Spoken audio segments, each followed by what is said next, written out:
Bismillah, Assalamualaikum warahmatullahi wabarakatuh. Alhamdulillah, nahmaduhu wa nasta'inuhu wa nastaghfiruh wa na'udzu billahi min shururi anfusina wa min sayyiati a'malina. Man yahdihillahu fala mudilla lahu wa man yudlil fala hadiya lahu. Asyhadu an la ilaha illallah wahdahu la syarika lahu wa asyhadu anna Muhammadan abduhu wa rasuluh. Ya ayyuhalladzina amanu ittaqullaha haqqa tuqatih wa la tamutunna illa wa antum muslimun. Ya ayyuhan nasu ittaqu rabbakum alladzi khalaqakum min nafsin wahidah wa khalaqa minha zawjaha wa batha minhuma rijalan katsiran wa nisaa'a wattaqullaha alladzi tasaaluna bihi wal arham innallaha kana 'alaikum raqiba. Ya ayyuhalladzina amanu taqullaha wa qulu qawlan sadida yuslih lakum a'malakum wa yaghfir lakum dhunubakum wa man yuti'illaha wa rasulahu faqad faza fawzan 'azima. Amma ba'd. Bapak-bapak, ibu-ibu yang semoga senantiasa dirahmati oleh Allah Subhanahu wa taala. Alhamdulillah, pada kesempatan pagi hari ini kita masih diberikan kekuatan oleh Allah Subhanahu wa taala untuk bersama-sama duduk, ya, lain berdiri, duduk, alhamdulillah duduknya. Jadi lebih kuat bersama-sama duduk untuk mempelajari apa yang difirmankan oleh Allah Subhanahu wa taala dan apa yang disabdakan oleh baginda Nabi sallallahu alaihi wasallam.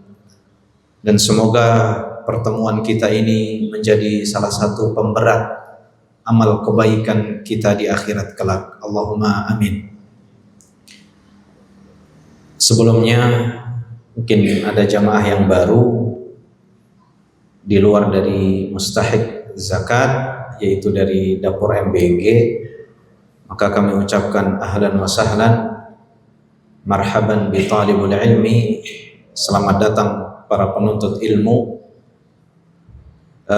Karena ada yang baru, mungkin sedikit saya ingin memberikan apa yang telah kami beritahu di pertemuan sebelumnya. Kalau bapak-bapak yang sudah lama mungkin sudah paham, saya bukan orang Sunda. Jadi kalau ada bahasa Sunda yang keluar dari mulut saya kemudian itu menyalahi etika atau tidak sopan, maka saya katakan mohon maaf. Saya bukan asli Sunda, saya di Sunda baru sekitar 5 tahun atau 6 tahun. Saya aslinya orang Jawa, orang Jogja. Jadi mohon maaf kalau ada perkataan yang kurang tepat. Insya Allah bapak-bapak yang lama sudah paham. Nah, ini yang baru takutnya nanti ini bahasa Sundanya kok bahasa Sunda pasar. Ustadz belajarnya di pasar ini. Bukan, karena saya Sundanya dengar-dengar aja. Tidak pernah kursus bahasa Sunda gitu. Jadi bahasa Sundanya tidak lemes. Nah, itu aja mungkin yang bisa saya kasih tahu di awal. Jadi saya mohon maaf sebesar-besarnya apabila ada bahasa yang kurang tepat. Maka dari itu saya tidak bisa isi kajian ini sebagaimana Pak Adi tadi isi dengan bahasa Sunda full. Saya mundur kalau harus pakai bahasa Sunda. Jadi kita belajar bersama menggunakan bahasa negeri kita, yaitu bahasa Indonesia. Baik, bapak-bapak dan ibu-ibu yang dirahmati oleh Allah Subhanahu wa taala. Sebelum kita masuk ke materi, saya ingin mengingatkan kepada diri pribadi dan kepada jamaah sekalian bahwasannya kita sekarang sedang berada di bulan yang mulia, bulan yang istimewa. Bulan apa Pak sekarang? Bulan April. Apa istimewanya bulan April Pak? Kita sedang berada di bulan Dzulqa'dah. Namun istimewa apa bulan Dzulqa'dah? Allah Subhanahu wa taala berfirman di dalam surat At-Taubah ayat 36. Allah katakan, inna iddatash syuhuri 'indallahi 12 syahran. Sesungguhnya jumlah bilangan bulan yang sudah Allah tetapkan itu ada 12 bulan. Makanya di bulan Hijriyah itu ada 12. Sama juga di Masehi ada 12 bulan. Yang itu sudah Allah jelaskan fi kitabillahi. Yang sudah Allah jelaskan semuanya di dalam Al-Qur'anul Karim. Sejak kapan? Sejak yauma khalaqas samawati wal ard. Sejak Allah menciptakan langit dan bumi, Allah sudah tetapkan bulan itu ada 12.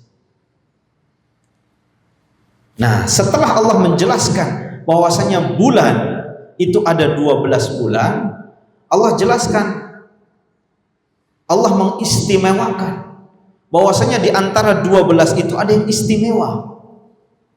Sebagaimana Allah mengistimewakan makhluknya, seperti di antara manusia yang paling istimewa siapa, Pak? Nabi Muhammad. Nabi Muhammad orang paling istimewa. Bahkan Nabi Muhammad adalah orang yang paling istimewa di antara semua nabi. Nah, Allah sudah tetapkan. Begitu juga tempat yang paling istimewa di muka bumi ini di mana, Pak? Di Makkah. Nah, Allah terserah Allah itu, Allah akan pilih di antara makhluknya untuk diistimewakan. Allah katakan, wallahu yakhluqu wa yakhtar. Wa huwa rabbuka yakhluqu wa yakhtar. Allah lah yang telah menciptakan makhluk dan Allah yang akan memilih dari antara makhluk-makhluk itu istimewa. Sama, Allah memilih di antara bulan yang 12 itu untuk dijadikan bulan istimewa.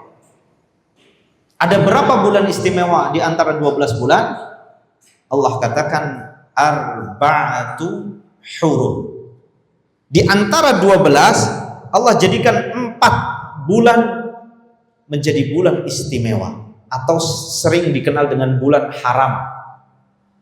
Hurum, bulan haram atau bulan yang memiliki keistimewaan tersendiri. Apa 4 bulan ini, Pak? Di antara 12 diambil 4. 4 ini bulan apa saja, Pak? Zulqa'dah, Zulhijjah, Muharram, Rajab. Kalau ada hadiah, ibunya dikasih hadiah. Jangan ada hadiah. Insya Allah. Ibu-ibunya yang lebih pintar kumaha ya, Pak. Berarti pengawasan ibu-ibu sering hadir. Betul apa kata ibunya, disebutkan dalam hadis Nabi SAW yang diriwayatkan oleh Bukhari dan Muslim. Nabi menyebutkan 4 bulan yang istimewa itu, 3 berturut-turut, 1 terpisah. Meh gampil ngafalnya, biar gampang ngafalnya. 3 berturut-turut, 1 terpisah. 3 yang berturut-turut apa? Bulan ke-11, ke-12, dan bulan yang pertama dalam Hijriyah, lain Masehi. Karena orang-orang Islam. Bulan Islam, bulan Hijriyah. Apa bulan yang ke-11, Pak? Dzulqa'dah, yang kita sekarang sedang berada di dalamnya. Dzulqa'dah itu setelah Syawal. Nah, namun tos lebaran Idul Fitri, Syawal beres, nah itu berarti Dzulqa'dah. Ini bulan yang mulia. Setelah Dzulqa'dah, Dzulhijjah. Ini juga bulan yang haram, bulan yang mulia. Setelah Dzulhijjah, Muharram. Ini juga bulan yang mulia. 1 lagi terpisah jauh, yaitu bulan Rajab. Bulan Rajab itu sebelum bulan apa, Pak? Hah? Rajab sebelum bulan Sya'ban. Kan biasanya itu ayat ngedoa kita di bulan Rajab. Nah, Rajab sebelum bulan Sya'ban. Ini 4 bulan yang mulia di antara 12 bulan. Nah, bulan Dzulqa'dah ini sering dilupakan oleh kaum muslimin, bahwasanya dia bulan yang mulia, sering terlupakan. Nu diingatnya Ramadan baik. Iya, Ramadan bulan yang mulia, tapi bukan bulan haram. Lalu apa konsekuensinya ketika kita sedang berada di bulan haram atau bulan yang istimewa? Kata Allah Subhanahu wa taala, "Fala tadzlimu fihinna anfusakum." Tugas kita ketika di bulan yang istimewa ini, yang haram ini, kata Allah, "Fala tadzlimu fihinna anfusakum." Janganlah kalian sekali-kali berbuat zalim sama diri kalian sendiri. Apa itu Pak, berbuat zalim dengan diri sendiri? Lamun ngezalimi orang lain mungkin kita paham, menabok, mukul, itu zalim sama orang lain. Itu juga dilarang. Tapi Allah lebih tekankan lagi, jangan kalian berbuat zalim kepada diri kalian sendiri di bulan-bulan itu. Apa maksud berbuat zalim di sini Pak? Berbuat dosa, maksiat, meninggalkan kewajiban. Ini yang dimaksud menzalimi diri sendiri. Kalau kita berbuat dosa, siapa yang dihukum Pak? Kita. Berarti kita sedang menghukum diri sendiri. Berarti kita menzalimi diri sendiri. Maka kata Allah, ketika kalian di bulan-bulan yang haram ini, jangan berbuat zalim, jangan berbuat maksiat. Sekarang pertanyaannya, berarti Pak Ustadz gak boleh berbuat maksiat cuma di 4 bulan itu dong? Nu bulan nu lainnya boleh? 12 dikurangi 4 sabaraha? 8 ya. Berarti di 8 bulan boleh bermaksiat, di 4 bulan gak boleh maksiat. Gitu Pak? Gitu bukan? Bukan. Lalu maksudnya apa? Maksudnya, iya, kita tidak boleh berbuat zalim di semua bulan. Gak boleh kita berbuat maksiat, berbuat dosa di setiap bulan, gak boleh. Tapi apa maksudnya? Kenapa Allah hanya mengatakan 4 bulan itu? Maksudnya adalah perbuatan dosa atau maksiat di bulan yang mulia ini, 4 bulan Dzulqa'dah, Dzulhijjah, Muharram dan Rajab. Perbuatan dosa yang kita lakukan di bulan ini dilipat gandakan dosanya. Jadi kalau kita nggak ngeh sekarang bulan haram atau bukan, lalu kita berbuat dosa di bulan yang haram, Allah lipat gandakan dosa yang kita lakukan, kemaksiatan yang kita lakukan. Makanya saya ingin menasihati diri saya pribadi dan jamaah sekalian. Saya ingatkan, kita sedang berada di bulan yang mulia, Dzulqa'dah.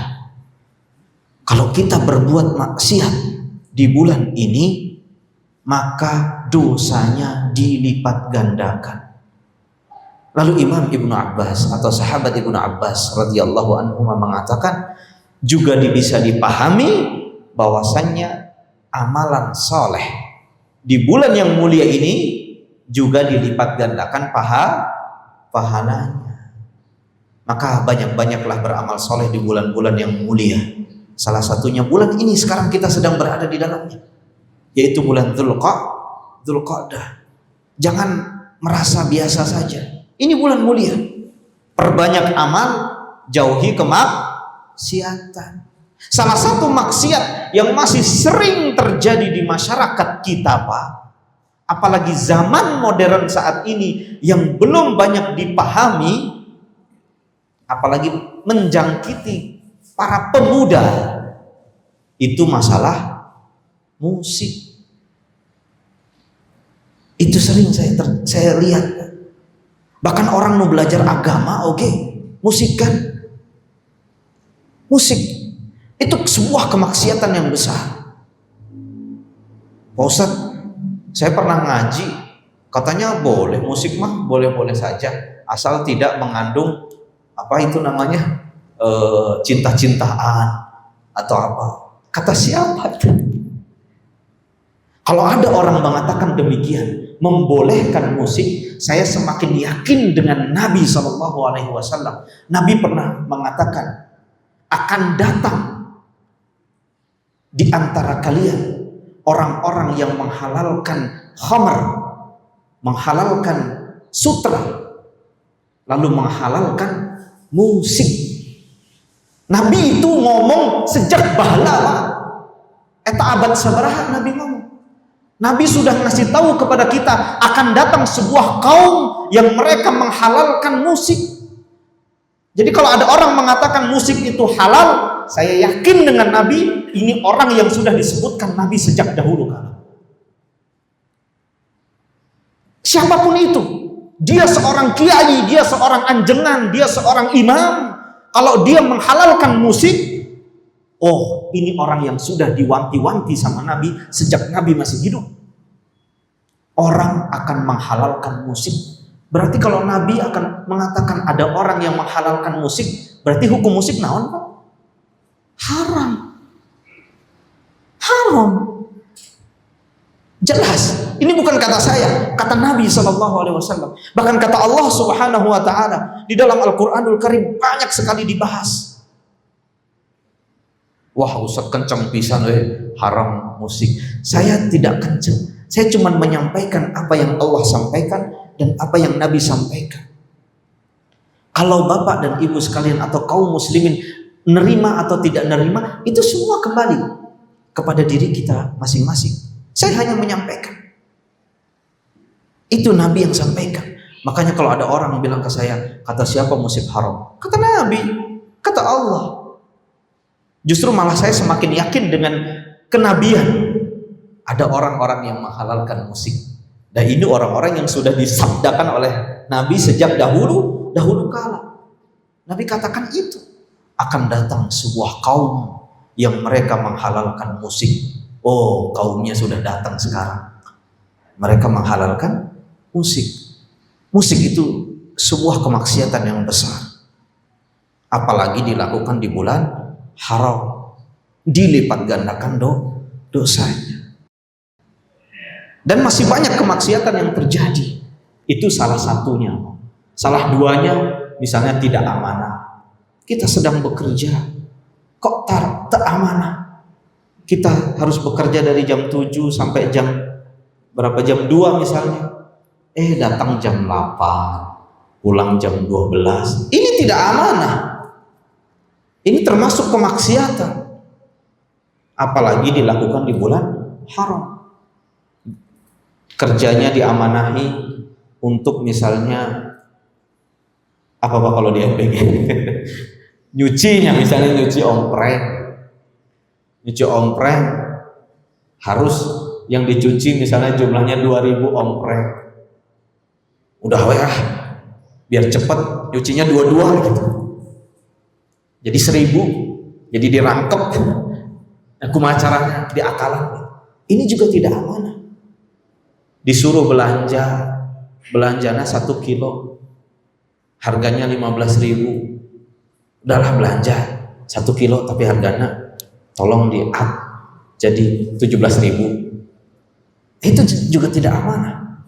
Itu juga sebuah kemaksiatan. Tapi terkadang kemaksiatan itu dianggap biasa karena sudah melekat.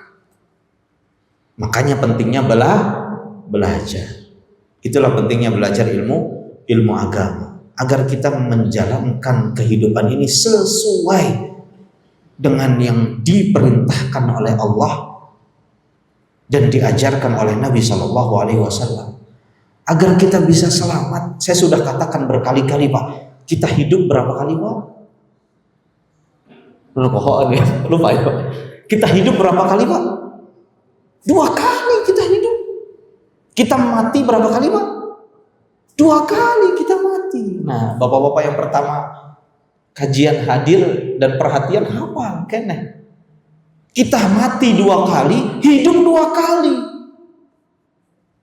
Allah sendiri yang mengatakan amattana thnataini wa ahyaitana thnataini. Kita itu dimatikan oleh Allah 2 kali, dihidupkan oleh Allah 2 kali. Lalu Pak, benar tidak? Dan kita sudah mengalami kematian yang pertama. Bapak pernah mati?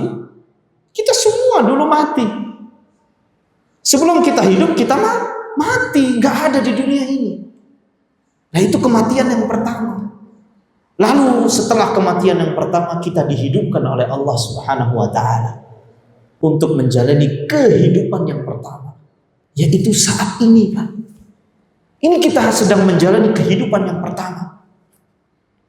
Dan ingat, kaidah dari kehidupan yang pertama, kita itu dituntut untuk beramal di kehidupan ini. Gak usah ngarep balasan, amal, fokus amal.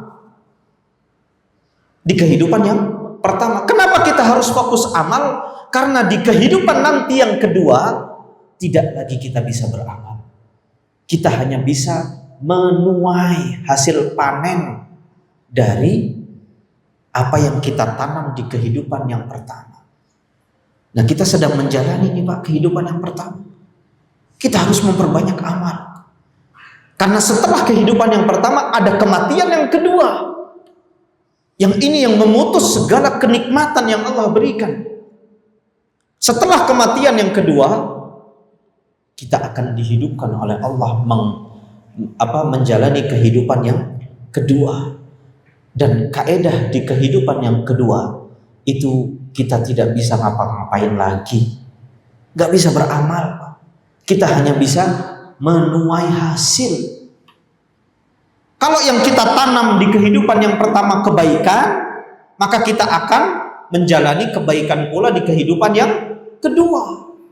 Makanya orang yang cerdas itu ketika mengalami atau menjalani fase kehidupan yang pertama, dia berpikir gimana caranya kehidupan yang pertama ini untung untuk kehidupan yang kedua. Bukan untung di kehidupan yang pertama saja, bukan. Jadi kalau kita bekerja, jangan pikiran itu hanya sebatas, nanti anak dikasih makan apa ya. Cuman kebatas kehidupan yang pertama. Tapi berpikir lebih jauh. Saya bekerja ini bisa nggak ya bermanfaat untuk kehidupan saya yang kedua nanti? Anak saya sudah dibekali apa ya untuk bisa mendapatkan kehidupan yang kedua yang lebih mapan? Bukan hanya sebatas kehidupan yang pertama. Akan tetapi, Pak, masalahnya ketika kita menjalani kehidupan yang pertama ini, kita fokus beramal. Tapi masalahnya tidak bisa sembarang beramal. Kita nggak boleh sembarang beramal.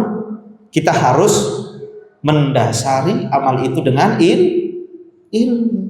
Makanya kalau kita ulang ya, Pak, pelajaran kita sebelumnya di bab yang pertama di buku itu juga sudah ada. Di bab bagian yang pertama, yaitu 4 perkara yang wajib dipelajari oleh seorang muslim. Kemarin kita sudah jelaskan di papan tulis yang waktu itu, Pak. Sekarang papan tulisnya hilang, jadi diingat-ingat di sininya, Pak, atau di buku masing-masing yang sudah ditulis. Saya sudah tuliskan itu. Apa sih 4 perkara yang wajib setiap muslim dan muslimah harus lewati? Bahkan itu menjadi pola hidupnya. Nah, yang pertama adalah yang kemarin apa, Pak? Al-ilmu. Ilmu. Sekarang di sini ada chef MBG. Bisa nggak, Pak, menjadi seorang chef asal-asalan tanpa ilmu? Lahir, taras sekolah, tiba-tiba melamar ke MBG jadi chef. Diterima tuh? Gak ada riwayat pendidikannya. Sama di dalam agama kita. Kita mau melakukan apa saja, sholat, puasa, mau jalan kaki, hatta berjalan, mau berkeluarga, mau menikah, mau masuk kamar mandi, semua ada ilmunya. Gak bisa asal-asalan. Seorang dokter harus punya ilmunya. Bahkan bapak-bapak yang menanam padi harus ada ilmunya. Namun tak ada ilmunya, tak panen-panennya banyak. Asal begitu ceplok, ayah panen atau Pak? Tak ayah rugi. Sama kita beramal harus ada ilmu. Makanya yang pertama harus seseorang muslim wajib punya ilmu. Menuntut ilmu. Ilmu yang dimaksud ilmu agama. Ilmu agama. Saya tanya bapak-bapak, ibu-ibu sekalian. Ada tidak di selain ilmu agama yang mengajarkan agar kita bisa masuk surga? Ayat ilmu matematika gitu, ayat tentang rumus masuk surga? Ada tidak? Ilmu fisika ada tidak? Tidak ada. Tapi itu adanya di mana? Di ilmu agama. Bukan berarti saya melarang untuk belajar ilmu umum, tidak. Boleh. Tapi masalahnya sangat miris kalau misalnya seseorang pandai dalam ilmu umum tapi bodoh tentang agamanya. Dia dokter S3 tapi tara bisa baca Quran. Ini sangat miris. Canggih matematikanya, fisikanya. Jadi kecerdasannya ini mampu untuk bisa menggapai ilmu-ilmu umum. Tapi ketika ditanya, coba Pak baca An-Nas, tak bisa. Miris. Jadi kecerdasannya hanya dipakai untuk dunia, tidak dimanfaatkan untuk mempelajari ilmu agama. Ini termasuk yang dibenci oleh Allah Subhanahu wa taala. Alimun bid dunya wa jahilun bil akhirah. Orang yang pandai dengan ilmu umum, ilmu dunia, tapi dia bodoh dengan ilmu agama. Ini dimurkai oleh Allah Subhanahu wa taala. Bukan berarti nggak boleh, boleh, tapi jangan sampai juga bodoh dengan ilmu agama. Nah, ini yang pertama. Harus punya ilmu. Kemudian yang kedua, apa Pak? Amal. Kalau sudah punya ilmu, diamalkan. Jangan seperti orang Nasrani dan Yahudi. Kan kita kalau baca Al-Fatihah gimana Pak? Ihdinas siratal mustaqim, siratal ladzina an'amta 'alaihim ghairil maghdubi 'alaihim. Siapa Pak? Ghairil maghdub itu siapa? Orang-orang Yahudi. Jangan jadikan kami ya Allah mengikuti jalannya orang-orang maghdub, orang yang dibenci, orang yang dimurkai, yaitu orang-orang Yahudi. Orang Yahudi itu gimana Pak? Orang Yahudi itu punya ilmu, tapi tak diamalkan. Mereka cerdas. Mereka tahu ini halal, ini boleh, ini gak boleh. Mereka tahu, tapi mereka tidak mengamalkan ilmunya. Itu ciri orang Yahudi. Itu ciri orang Yahudi. Makanya kalau ada seseorang punya ilmu, udah tahu, oh ternyata sholat di masjid itu wajib buat laki-laki. Tahu ilmunya. Tapi keseharian tara sholat di masjid. Wah, ini bahaya berarti. Jangan-jangan termasuk orang Yahudi waliyadzubillah. Punya ilmu tapi tidak diamalkan. Ini bahaya. Juga jangan sampai seperti ghairil maghdubi alaihim waladdallin, dan orang-orang yang tersesat, yaitu orang-orang Nasrani. Mereka semangat beramal tapi nggak pakai ilmu. Mereka semangat beramal ibadah tapi tidak pakai ilmu. Itu ciri orang Nasrani, orang yang Allah sesatkan. Makanya seorang muslim menggabungkan kedua-duanya, berilmu dan beramal. Jadi kalau sudah punya ilmu, tolonglah berusaha untuk amalkan. Kalau mau beramal nggak punya ilmunya, tolonglah berilmu, ngaji, belajar. Dan Masya Allah di pesantren ini fasilitas kajiannya banyak sekali. Belajar. Nah ini yang kedua, amal. Yang ketiga apa? Dakwah. Berdakwah. Ustaz, saya kan bukan ustaz, masa kudu berdakwah? Badan naon? Kul wallahu ahad ke can apa? Makanya kudu dakwah. Pak, Bu, sekali lagi saya katakan, dakwah itu bukan hanya tugas seorang anjengan, bukan hanya tugas seorang ustaz, tapi tugas semua kaum muslimin. Karena dakwah itu terbagi menjadi dua.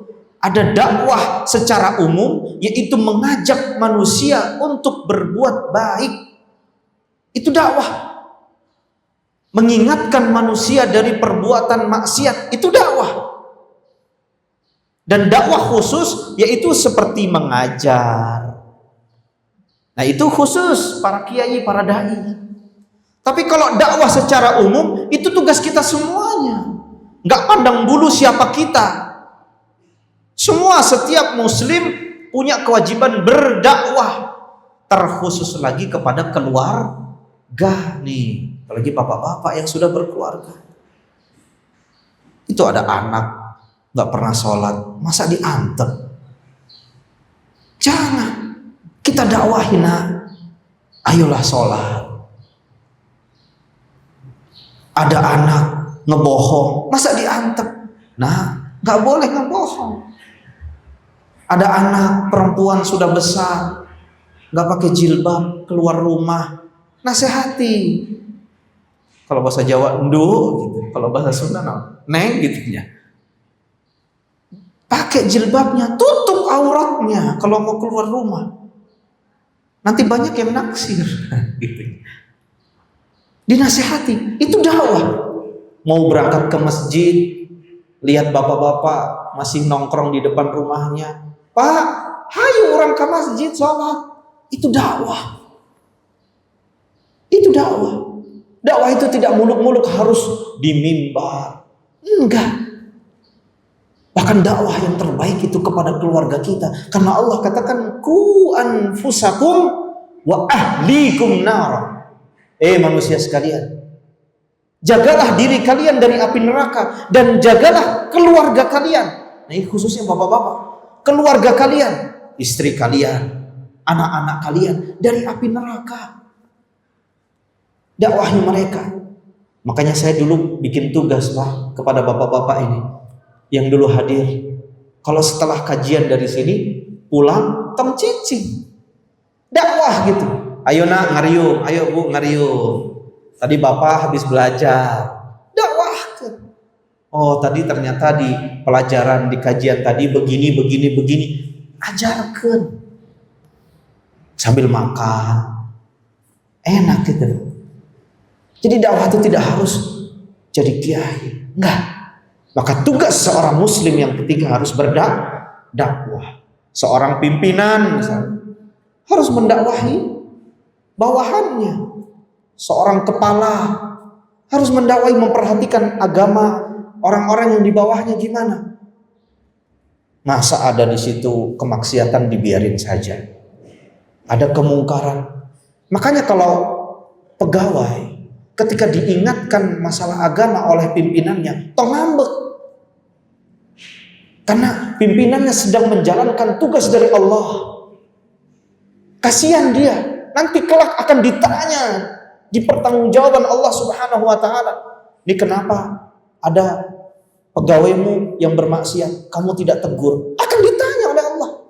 Ini kenapa anakmu bermaksiat, kenapa nggak ditegur? Akan ditanya oleh Allah. Maka tolonglah jangan ngambek. Harus berlapang dada.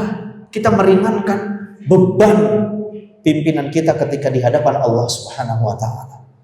Kita meringankan beban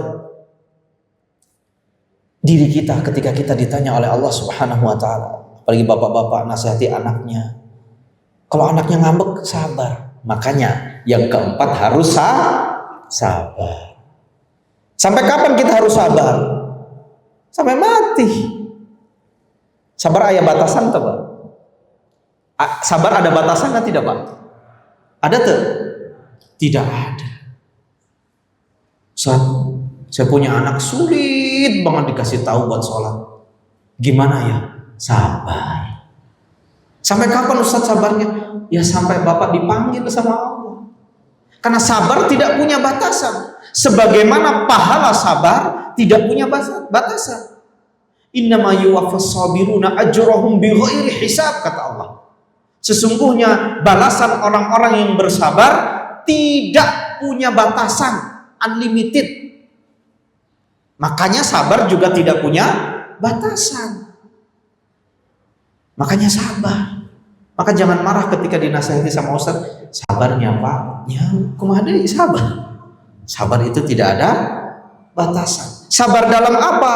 Dalam menuntut ilmu tadi, dalam beramal, dan sabar dalam berdakwah. Sabar. Nuntut ilmu itu capek, ya. capek, tapi kumadai sabar. Sabar, kata Pak Adi tadi paling tidak 1 jam gitu, sabar. Ustadznya lama banget ngomong, sabar. Ustadznya tajam banget ngomongnya, sabar. Ustadznya galak pisan, sabar. Sabar dalam menuntut ilmu. Dan sabar dalam mengamalkan ilmu. Aduh, banyak banget Pak Ustadz yang harus diamalkan, sabar. Sabar. Dan sabar dalam berdakwah, sabar Pak. Kalau ngelihat tetangganya diajak sholat nggak mau ikut, sabar. Jangan putus asa, ajak deh. Ayo Pak, orang sholat ke masjid, besok nggak mau lagi, ajak lagi, sabar. Ustadz besoknya dimusuhi, nggak apa-apa, sabar. Nah, karena kita harus sabar. Nah, itulah yang kita pelajari di bab-bab yang awal. Harus berilmu, harus beramal, harus berdakwah, dan harus sabar. Nah, kemudian di pembahasan yang kedua yang sudah kita pelajari di bagian yang kedua, ada 3 perkara yang wajib dipelajari bagi seorang muslim. Apa saja itu? Perkara yang pertama tentang pengakuan kita kepada Allah. Bahwasanya kemarin apa Pak? Allah itu yang menciptakan kita. Kita harus akui. Kemudian Allah yang memberi rizki. Allah yang memberi rizki kita. Bukan atasan kita Pak yang memberi rizki kita. Tapi yang memberi rizki kita Allah. Kita harus yakin kalau Allah yang memberi rizki kepada kita. Makanya kita harus bersyukur juga kepada Allah. Kemudian kita harus mengakui apa? Ketika kita diciptakan oleh Allah, kita tidak dibiarkan begitu saja. Cul gitu. Buktinya naon Pak? Kita dijaga oleh Allah.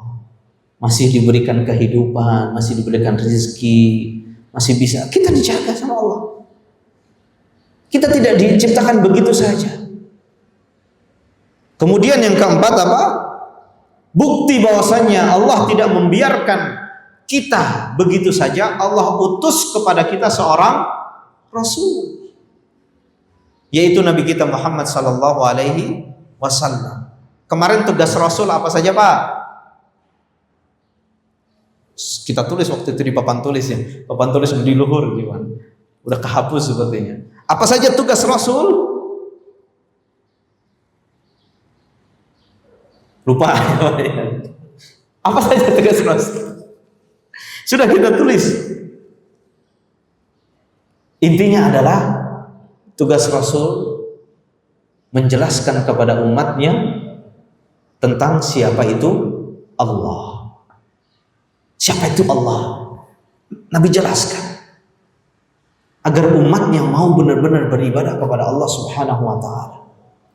Kemudian tugas yang lainnya begitu banyak, di antaranya adalah menjelaskan kepada umatnya tentang kebenaran dan menjelaskan kepada umatnya tentang keburukan. Itu sudah dijelaskan oleh Nabi Shallallahu alaihi wasallam. Nah, itulah bukti bahwasanya Allah tidak menciptakan kita begitu saja. Allah bimbing kita loh. Kita tuh dibimbing loh. Kita dibimbing oleh Nabi kita Muhammad sallallahu alaihi wasallam. Cuman kadang kita yang nggak mau mempelajari bimbingan tersebut. Sibuk dengan dunia, Pak. Sibuk dengan masalah dunia sehingga lupa belajar tentang bimbingan Nabi sallallahu alaihi wasallam. Nah, itu pokok yang pertama. Perkara yang pertama yaitu mempelajari pengakuan kita kepada Allah Subhanahu wa taala. Kemudian perkara yang kedua tentang konsekuensi mengakui Allah itu pencipta. Konsekuensinya apa? Berarti tidak boleh berbuat syirik. Nanti kita akan bahas lagi di bab setelahnya. Kemudian perkara yang ketiga apa? Konsekuensi daripada tidak berbuat syirik, yaitu bertauhid. Konsekuensinya berarti harus apa kemarin kita jelaskan, Pak? Tidak boleh menjadikan orang kafir itu sebagai loyalitas kita. Kalau bermuamalah boleh, tapi nggak boleh kita loyal sampai masuk ke dalam agama mereka. Mereka Natalan, orang ngiring Natalan. Nggak boleh. Kita harus punya batasan. Nggak boleh kita loyal dengan agama mereka. Ini konsekuensi daripada kita beriman kepada Allah, berislam. Nggak boleh kita loyal dengan mereka. Jangan latah gitu. Jadi mereka Natalan, ikut Natalan. Mereka perayaan tahun baru, jedar-jedar sana sini, ikut-ikutan. Itu perayaan mereka. Kita sudah punya perayaan Idul Adha dan Idul Fitri, cukup. Jadi nggak boleh. Itulah konsekuensi daripada keimanan kita kepada Allah. Tapi kalau sekedar muamalah boleh, masih makan ke orang kafir boleh. Bahkan kita tetap harus berbakti kepada orang tua kita yang itu non muslim, tetap harus berbakti selama dia masih hidup. Nah, itu konsekuensi daripada tauhid. Nah, kita lanjutkan bab saat ini yang kita sampai di dalamnya adalah Al-Hanifiyah. Tentang Al-Hanifiyah. Baik, kita lanjutkan di bab Al-Hanifiyah. Di sini penulis mengatakan i'lam arsyadaqallahu li ta'atihi. Halaman 6 kalau saya, kalau antum halaman berapa? Ada yang halaman 6, ada yang halaman berapa?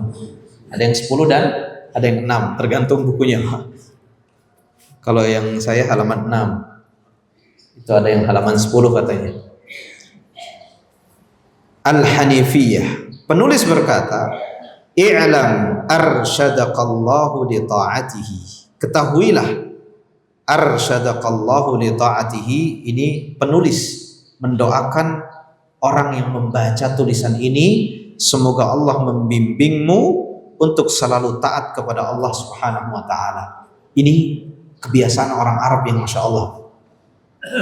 Jadi orang Arab itu kalau setiap mau memulai percakapan selalu membuka dengan doa, selalu mendoakan. Dan sama, kalau saya nelpon sama teman saya yang dari Timur Tengah, itu ucapan yang pertama itu bukan masalahnya, tapi doa. Barakallahu fi, didoakan. Nah, ini kebiasaan yang mungkin harus kita adopsi, kebiasaan baik yang harus kita adopsi di kebiasaan kita. Kita kalau ngomong sama anak saja, Pak, kalau mau ngomong biasanya diawali dengan doa itu asa canggung gitu, asa kumaha gitu, kayak tidak biasa gitu. Padahal itu bagus, Pak. Mau ngasih uang jajan ke anak, doain dulu. Nah, semoga Allah memberkahimu. Nah, semoga Allah menjaga kehidupanmu. Nah, semoga Allah membimbingmu di jalan yang benar. Baru, nah ini uang jajan. Itu bagus. Tapi asa canggung. Kita kalau mau ngobrol, memulai dengan doa itu asa canggung. Padahal ini bagus. Ini bagus. Jadi diawali semua perkataan kita itu dengan doa. Mendoakan orang yang kita ajak berbicara. Mau ngobrol sama istri, langsung panggil, Bu, sini. Ada masalah penting. Langsung ngobrol ke inti poin. Harusnya doain dulu. Bu, semoga Allah menjaga kehormatanmu. Bu, semoga Allah menambahkan pahalamu. Gitu didoakan. Sama mu'alif juga begitu. Penulis di sini mengatakan arsyadaqallahu li ta'atihi. Para pembaca sekalian, didoakan sama penulis. Semoga Allah membimbingmu untuk selalu taat kepada Allah Subhanahu wa taala. Baru beliau bawakan pokok pembahasannya. Annal hanifiyata millata Ibrahim. Bahwasannya Al-Hanifiyah adalah agama Ibrahim, Nabi Ibrahim alaihi salam. Jadi Hanifiyah itu dari bahasa Arabnya Hanif. Aya nu ngaranna Hanif, ada yang namanya Hanif, Pak Hanif gitu. Hanif itu artinya condong. Hanif itu artinya condong. Berarti Hanifiyah itu yang condong kepada tauhid dan dia jauh daripada kesyirikan. Kalau orang Arab ada yang kakinya X gitu ya Pak. Kan ada kasus yang kakinya agak bengkok gitu. Itu dikatakan ahnaf. Orang ahnaf, kakinya condongnya beda. Itu namanya ahnaf. Karena dari kata hanif, hanif itu yang condong. Makanya hanifiyah itu kecondongan kepada tauhid. Agama yang condong kepada tauhid dan jauh daripada syirik. Nah, kata penulis di sini al-hanifiyah itu millata Ibrahim. Hanifiyah itu agamanya Nabi Ibrahim alaihissalam. Inilah keistimewaan Nabi kita, Nabi Ibrahim alaihissalam. Nabi Ibrahim itu diakui kenabiannya oleh orang Yahudi, orang Nasrani, orang musyrik Arab saat itu, dan orang Muslim.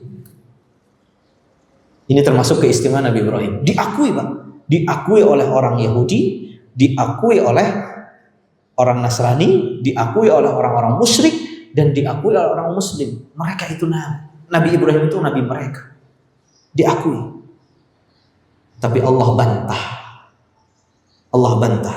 Kata Allah Subhanahu wa taala, "Ma kana Ibrahimu Yahudiyan wala Nasraniyan." Kata Allah, ketahuilah bahwasanya Ibrahim itu bukan orang Yahudi.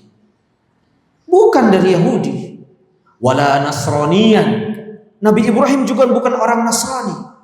Walakin kana hanifan musliman.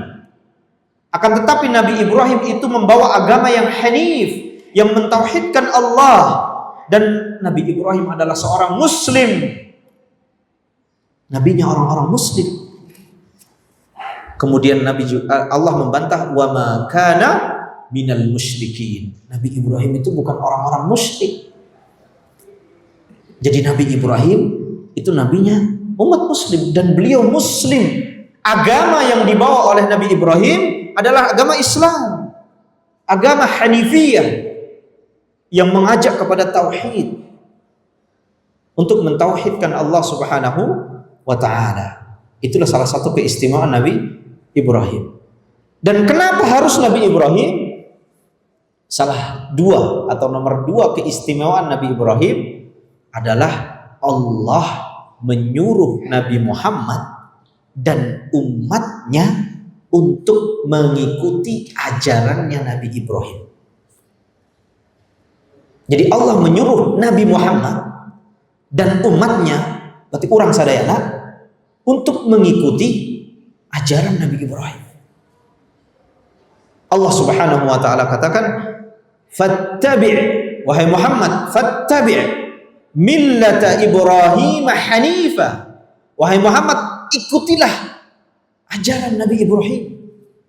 Juga di ayat yang lain untuk memerintahkan kita umat Nabi Muhammad untuk mengikuti ajaran Nabi Ibrahim, kata Allah Subhanahu wa taala, "Fattabi'u." Kata Allah, wahai manusia sekalian, "Fattabi'u millata Ibrahim hanifa." Ikutilah ajaran Nabi Ibrahim. Dan ternyata apa ajaran Nabi Ibrahim? Anta'budallaha wahdahu mukhlishan lahuddin. Nah, itulah ajaran Nabi Ibrahim, sama dengan ajaran Nabi kita Muhammad SAW, yaitu beribadah hanya kepada Allah, mukhlishan lahuddin, dan mengikhlaskan agama ini hanya kepada Allah Subhanahu wa ta'ala. Bisa dipahami Pak sampai sini Pak? Nu pekertas lundutan gitu ya. Duh, iya berat Pak. Masih bisa mengikuti Pak? Ibu-ibu masih bisa mengikuti Bu? Nggak apa-apa, awal-awal dibiasakan. Biasanya berdiri seberapa jam di MBG Pak, berdiri buat masak, buat nyuci oprek, ayah nama diuk, duduk, dibiasakan. Nggak apa-apa, alhamdulillah. Kalau bapak-bapak yang ini insya Allah sudah biasanya Pak ya. Itu pertemuan ke-9-nya, Masya Allah, sudah biasa. Sejam, 2 jam, bahkan yang pas Ramadan itu seberapa jam kita? Hampir 2 jam gitu. Masya Allah, bapak-bapak sabar. Sabarnya Pak, kembali lagi sabar. Taib, kita kembali lagi. Inti daripada dakwah Nabi Ibrahim dan Nabi kita Muhammad SAW itu beribadah hanya kepada Allah. Inilah makna tauhid. Mengesahkan, kalau bahasa Indonesia ini, mengesahkan Allah Subhanahu wa taala, yaitu beribadah hanya kepada Allah. Lawan daripada tauhid yaitu syirik. Berarti kalau syirik menduakan Allah, gitu mudahnya. Tauhid adalah beribadah hanya kepada Allah, mengesahkan ibadah kita untuk Allah saja. Itu makna tauhid. Nah, kemudian penulis di sini mengatakan wa bidzalika. Sebelum itu mukhlishan lahuddin, dan dia harus ikhlas. Ikhlas itu tolong dipahaminya pakai bahasa Arabnya. Jangan pakai bahasa Indonesia. Saya sering katakan kalau ikhlas di dalam bahasa Indonesia salah paham. Karena di bahasa Indonesia ikhlas itu sudah diadopsi ke dalam bahasa Indonesia, artinya apa? Ridho, pasrah gitu. Kalau misalnya nanti Bapak keluar dari masjid ternyata sendalnya hilang, saya bilang, "Pak, ikhlasnya Pak sendalnya hilang." Itu bahasa Indonesia. Maksud ikhlas di situ ridhonya Pak. Kan kalau ada orang meninggal, anaknya meninggal, istrinya meninggal, suaminya meninggal, orang tuanya meninggal, apa? Diikhlaskannya Pak. Ikhlas di situ bukan bahasa Arab. Ikhlas di situ maksudnya bahasa Indonesia, ridhonya Pak. Nah, ketika belajar tauhid atau belajar agama, jangan anggap ikhlas itu seperti bahasa Indonesia.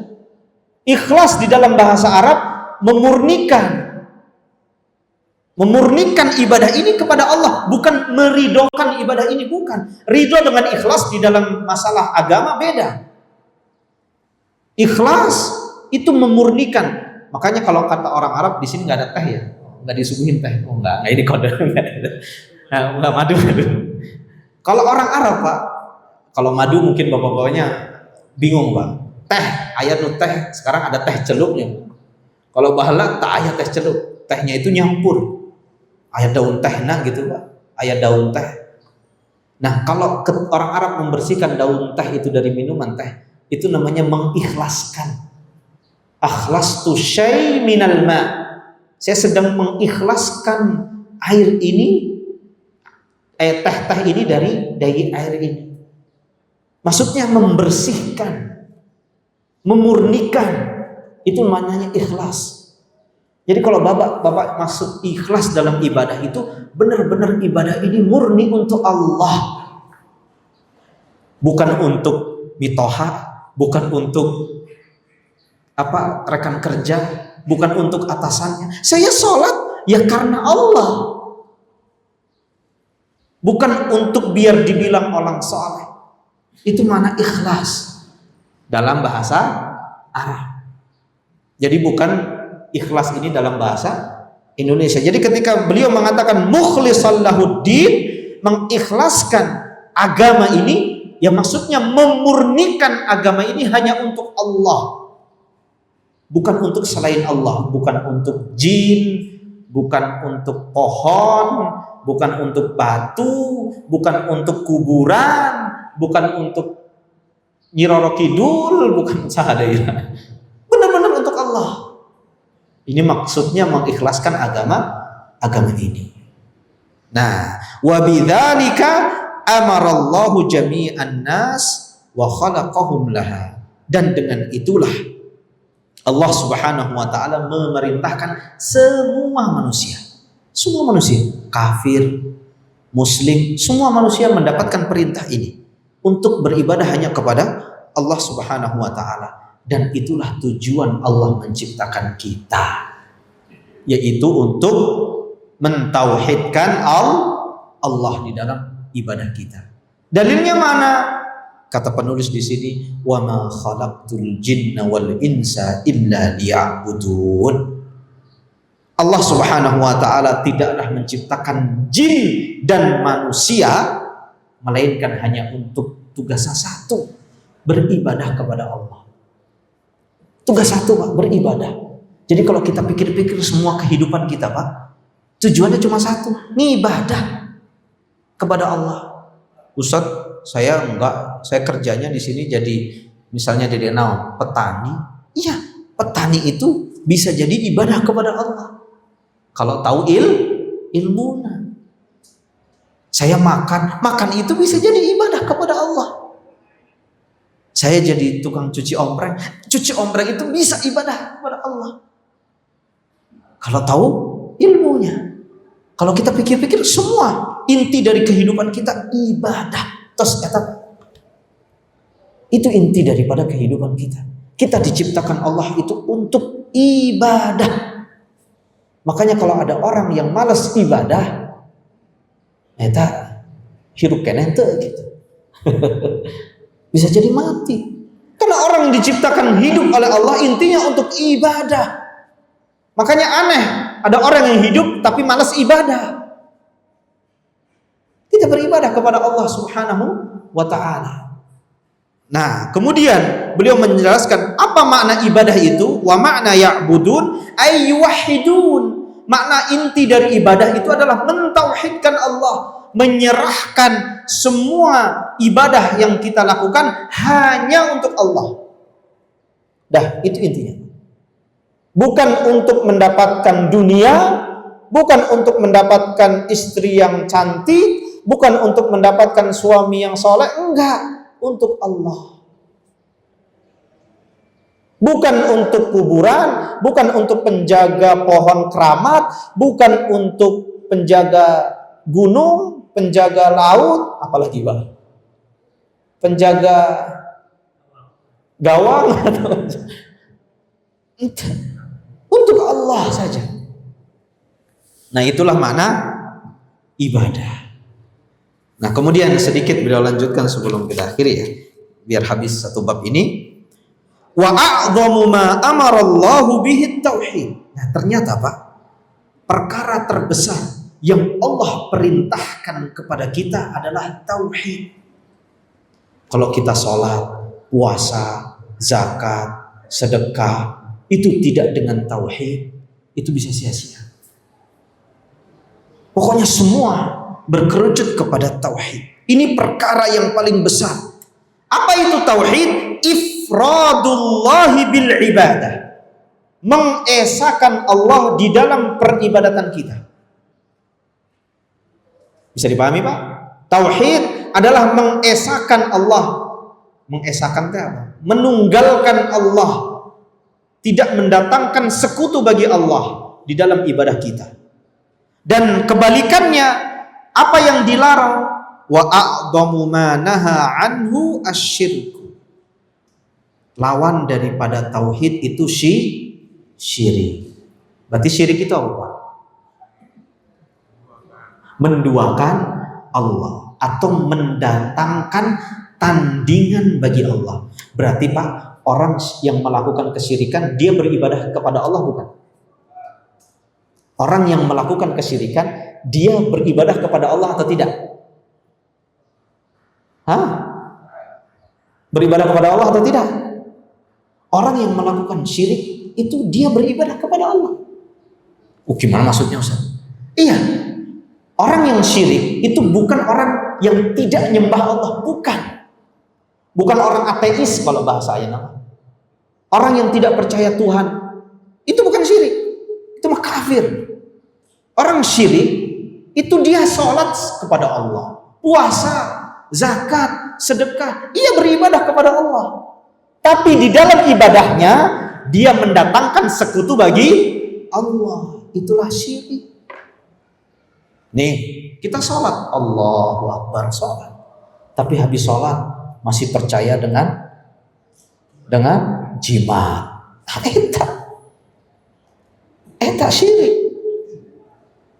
Orang yang percaya dengan jimat sholat tuh Pak? Sholat. Saum tuh? Saum. Tapi di ibadahnya itu mendatangkan sekutu bagi Allah, yaitu jimatnya. Nah itu yang dipahami. Karena banyak orang paham syirik itu ya tidak percaya dengan Allah, tidak beribadah kepada Allah. Enggak, lebih daripada itu.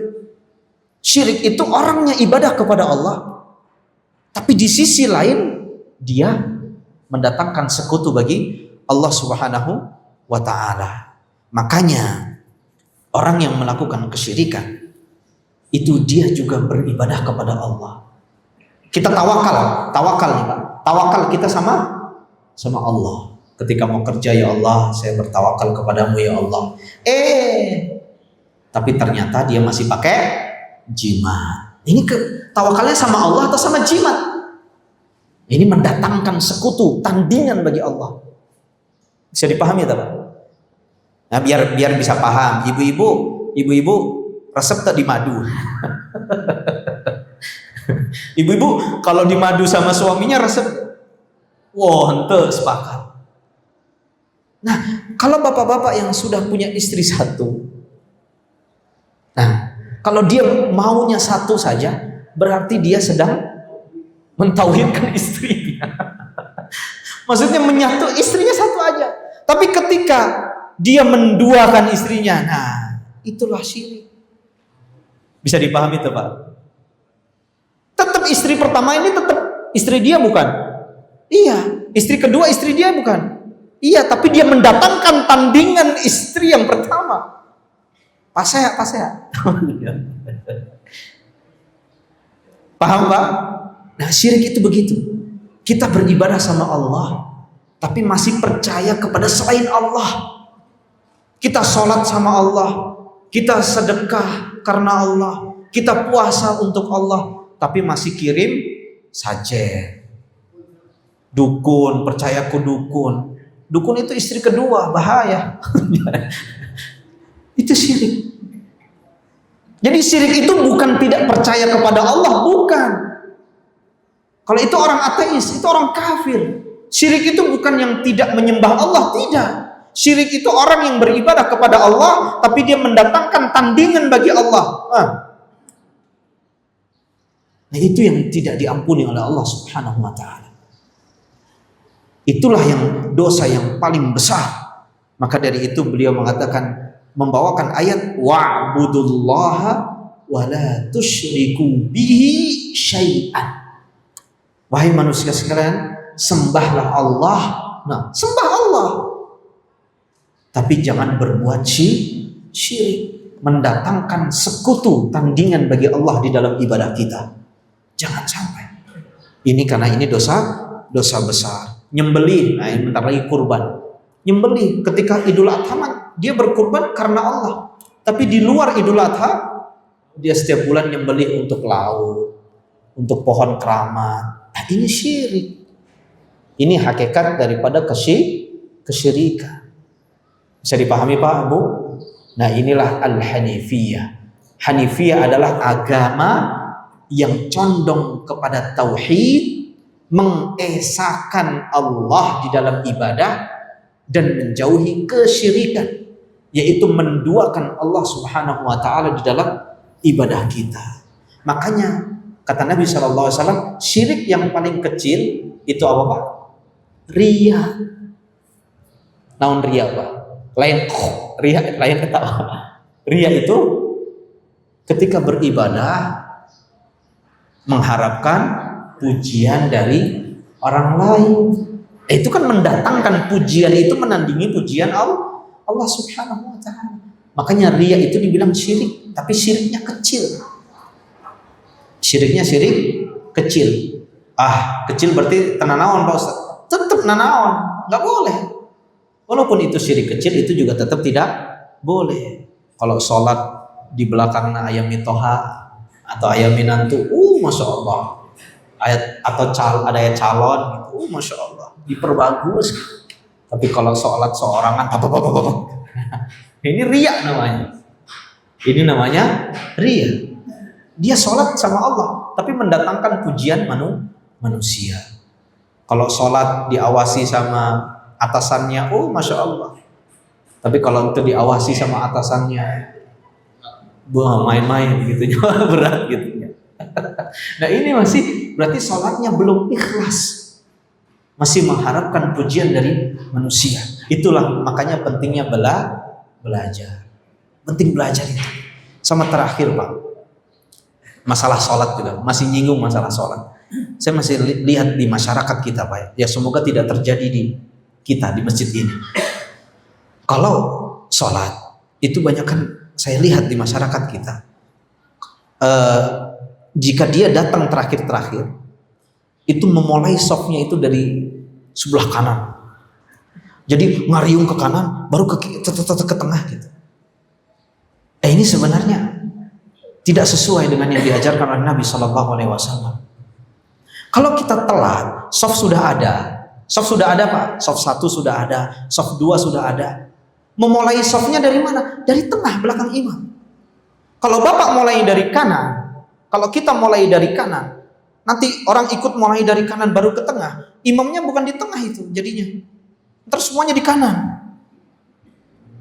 Ya kalau akhirnya ada temennya, kalau nggak ada dia sendirian di kanan sampai akhir. Padahal imam itu dijadikan di tengah. Dan banyak sekali hadis yang sahih dari Nabi SAW ketika mengajari para sahabatnya sholat, menjadikan makmumnya itu di tengah dulu, bukan di sebelah kanan.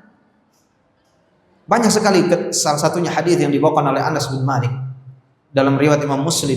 Anas bercerita ketika Nabi SAW mengajari kami sholat, saat itu dalam acara undangan makan neneknya Anas. Jadi ngundang anak yatim makan. Ketika itu waktu sholat masuk, makanya Nabi mengatakan, kumu fasallu ma'an. Ayo kita sholat, biar diajarin sholat itu gimana.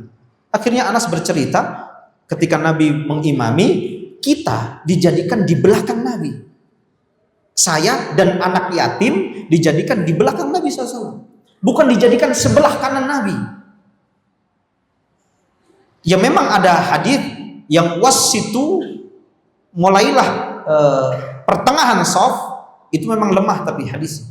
Tapi kita bisa ambil dari hadis yang sahih banyak, bahwasanya standar untuk menjadikan shaf sholat itu dari tengah imam, jangan dari kanan. Dan itu banyak di masyarakat kita. Nanti kalau ditarik marah. Oh ya, naon ini ditarik-tarik. Jadi imamnya tidak di tengah, jadi di sebelah kanan. Makanya kita butuh belajar. Nah, itu sedikit mengingatkan saja kejadian-kejadian yang sering salah berkaitan tentang sholat. Tapi mungkin kita cukupkan di sini.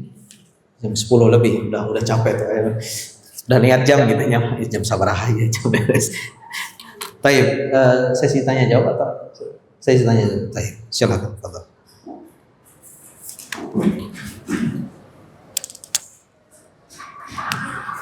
Baik, alhamdulillah kita terima kasih kepada Guru kita Ustaz Lutfi Jazakumullah telah menyampaikan ilmunya kepada kita semua.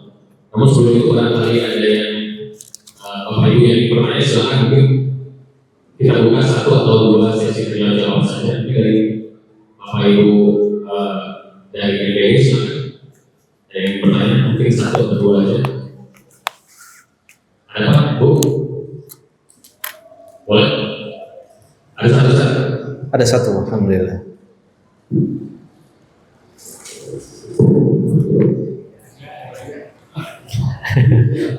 Hadiahnya serek.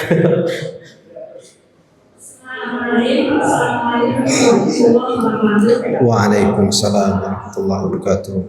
Saya sudah kita salah satu karyawan dari Bukit. Saya mau besar ada yang di Muslimah. Saya mau menanyakan bagaimana kehidupan bulan Ramadan dibanding dengan bulan yang sebelumnya pada hari. Assalamualaikum warahmatullahi wabarakatuh. Waalaikumsalam warahmatullahi. Kedudukan bulan Ramadan dengan bulan haram. Bulan Ramadan bulan mulia. Cuman kemuliaan bulan Ramadan bukan dimuliakan dari sisi bulan haram. Jadi pahami? Jadi bulan yang mulia bukan sebatas 4 tadi maksud saya. Yang 4 tadi dimuliakannya dari sisi bulan haram. Kalau bahasa Indonesia bulan apa ya? Bulan masa haram sih. Larangan untuk tadi berperang dan berbuat zalim. Jadi 4 bulan yang mulia itu pemuliaannya dari sisi diharamkannya berperang saat itu. Pokoknya dari saat dahulu. Karena orang-orang sebelum Nabi Muhammad itu juga mereka haji. Mereka melakukan haji dan mereka mulai berangkat itu di bulan Dzulqa'dah. Biar hajinya aman, nggak boleh berperang. Biar nggak ada begal gitunya Pak. Kalau bahasa orang ayana mah begal gitu. Makanya 4 bulan yang tadi itu kemuliaannya dari sisi diharamkan atau dari sisi pengharaman bulan haram. Sedangkan bulan Ramadan bulan yang mulia, tapi kemuliaan bulan Ramadan dimuliakannya dari sisi yang lain, seperti diturunkan Al-Qur'an di dalamnya. Kemudian dijadikan bulan puasa, khusus berpuasa. Kalau 4 bulan tadi ada ibadah tapi tidak secara khusus. Kalau Dzulhijjah ada haji. Haji kan tidak 1 bulan penuh. Haji mah cuma sabaraha hari, 6 hari.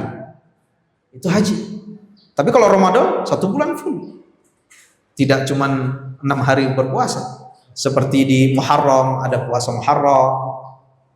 Taib Dzulqa'dah ada umroh yang disertakan dengan haji.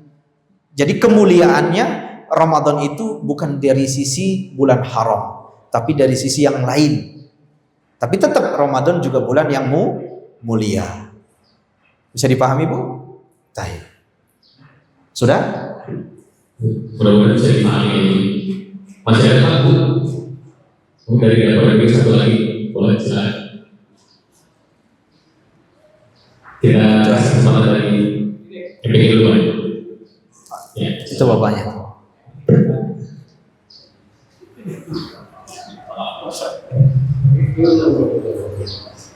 Assalamualaikum warahmatullahi wabarakatuh. Waalaikumsalam. Terima kasih atas waktu yang diberikan. Sama-sama. Awal dari penjelasan tadi saya menyimak terutama mengenai harus mengikuti dan dari Bapak dari kaum muslim mengakui bahwa harus mengikuti itu. Jadi ingin saya mengetahui jawaban dari Ustaz Taufik. Kalau Nabi Muhammad mungkin banyak ujian dari Al-Quran dan jelas yang harus diikuti. Nah kalau Nabi Ibrahim apakah mereka itu melihat bahwa salah satu kebijakan itu istilahnya dalam cerita-cerita Nabi itu mungkin ya dari masukan Nabi jadi salah satu apakah seperti itu bahwa Nabi Ibrahim harus diikuti adalah seperti itu. Nah mungkin ada hadisnya yang menjelaskan dan lebih paham bahwa seperti itulah hadisnya ini. Tapi selain Nabi Ibrahim mungkin Nabi Ilyas orang Nabi ada Ibrahim saja. Terima kasih. Assalamualaikum warahmatullahi wabarakatuh. Waalaikumsalam. Mungkin saya pahamnya begini Pak ya. Apakah semua ajaran Nabi Ibrahim harus kita ikuti begitu? Pertama, maksud daripada ajaran Nabi Ibrahim yang harus kita ikuti adalah inti dari ajaran. Inti dari ajaran. Kenapa? Kenapa inti? Karena ajaran Nabi Ibrahim yang semuanya itu sudah dihapus dengan ajarannya Nabi Muhammad. Jadi Nabi Muhammad itu diutus tujuannya untuk memperbarui atau menghapus syariat-syariat sebelumnya. Maka yang kita ikuti adalah syariat Nabi Muhammad yang diajarkan oleh Nabi Shallallahu Alaihi Wasallam. Nah ternyata di dalam syariat Muhammad dengan syariat Ibrahim ada satu kesamaan syariat yang inti, yaitu mentauhidkan Allah. Bisa dipahami Pak? Loh, kenapa nggak nabi yang lain? Memang nabi yang lain sama syariatnya, intinya sama, yaitu anta'budallah wahdah. Mereka berdakwah kepada kaumnya untuk kaumnya mau kembali kepada Allah, beribadah hanya kepada Allah. Semua nabi intinya dakwah itu sama. Tapi kenapa yang disebutkan di sini Nabi Ibrahim? Karena Nabi Ibrahim lah salah satunya Pak. Karena Nabi Ibrahim lah nabi yang pertama mendapatkan gelar Khalilur Rahman, kekasih Allah Subhanahu wa Ta'ala. Kenapa? Karena Nabi Ibrahim itu dulu ketika hidup orang satu-satunya yang mentauhidkan Allah Subhanahu wa Ta'ala, padahal bapaknya dedengkot, pembuat patung. Tapi beliau orang yang satu-satunya mentauhidkan Allah. Akhirnya beliau mendapatkan gelar Khalilur Rahman, kekasih Allah Subhanahu wa taala. Maka Nabi SAW mengatakan, nah, setelah Nabi Ibrahim yang mendapatkan predikat itu, Nabi kita Muhammad. Nabi kita mengatakan, aku kekasih Allah Subhanahu wa taala setelah Nabi Ibrahim mendapatkan gelar itu. Jadi Nabi Ibrahim nabi yang spesial. Dari inti dakwahnya itu yang harus kita ikuti. Semua nabi sama, Pak. Nabi Isa, Nabi Musa, semua nabi. Nabi Harun, semua nabi intinya sama. Berdakwah untuk mengingatkan kaumnya kembali kepada Allah. Tapi yang paling spesial adalah Nabi Ibrahim. Makanya dijadikan patokan. Ikuti syariat Nabi Ibrahim. Bukan semua syariatnya, tapi maksud inti dari syariatnya, yaitu tauhid. Bisa dipahami, Pak? Insyaallah. Barakallahu fiik. Jazakallahu khair. Sudah berarti. Alhamdulillah. Penutup? Enggak, udah. Insyaallah kita tutup dengan doa kafaratul majlis saja. Kita doa kafaratul majlis. Subhanakallahumma wa bihamdika asyhadu an la ilaha illa anta astaghfiruka wa atubu ilaik. Semoga ya yang sedikit ini bisa bermanfaat untuk kita semuanya. Kalau ada tutur kata yang kurang pas, karena saya yang paling junior di sini ya, saya lihat ini senior semua. Kalau tidak mau dibilang tua, seniornya Pak ya. Ini semuanya sudah senior. Saya yang paling muda di antara bapak-bapak ibu-ibu sekalian. Maka saya minta maaf sekali lagi apabila ada tutur kata yang tidak berkenan. Itu dari kebodohan saya pribadi, dan semoga pertemuan kita ini bisa sampai menjadi sebab kita dipertemukan di surga Allah Subhanahu wa taala. Amin ya rabbal alamin. Dan semoga bisa terus menerus istiqomah, kita belajar bareng, bukan saya mengajari, Pak. Ini hanya belajar bareng.